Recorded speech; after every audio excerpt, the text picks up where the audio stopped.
A man sits alone, strumming his ukulele at a festival, trying to sell his paintings. He is the Polynesian painter, RomeoWashington. One day, when he was just 5 years old, Romeo's interest in painting began, as he was helping his father in his father's friend Steve's garden. His wife graduated from Stanford in fine arts. We were sat in the kitchen just drawing. She came back, she said, "Oh, I like what you're doing, that's nice." And I said, "Oh wow, she likes it. She's an artist." Those few childhood moments were so inspiring. I never forgotten that, her kind words. In college, Romeo chose to major in illustration. He received his formal training at the Academy of Art University and from visits to museums. Taking notes on other artists in there. I made the same mistakes as Bouguereau. I tried to follow all these painting formulas and stuff, and at the end, there wasn't no secret. Ironically, he worked to support himself as a gardener, but his art studies were so challenging he almost quit. At age, 29, I felt like giving up. But my fellow gardener said, "You only got one more year to go." I said, "You can make it." So I did. I persevered, and I finished that last year, and I graduated.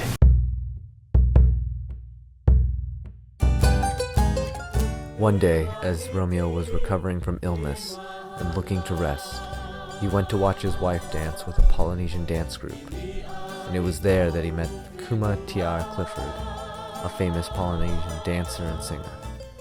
I love the Hawaiian culture.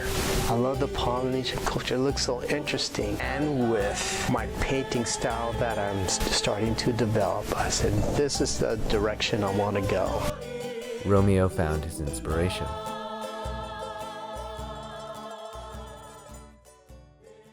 To feed his craft, Romeo traveled as far as Tahiti in the South Pacific.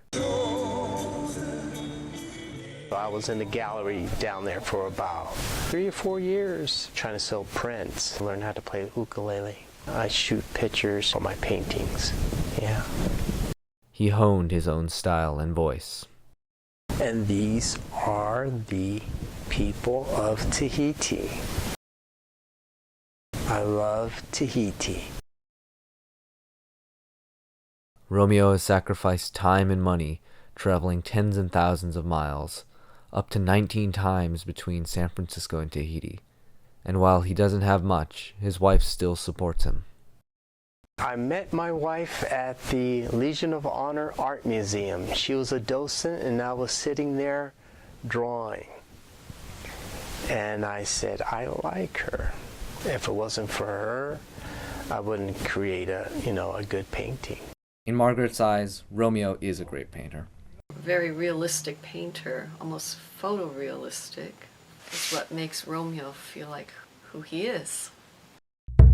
Romeo is retired now and doesn't have the means to travel to his beloved Tahiti, but he still lives in that world. Literally, he transformed his backyard into a Polynesian paradise. And wherever he goes, he strums his ukulele. Someday, Romeo hopes his Polynesian dreams and his paintings will translate into fame and fortune.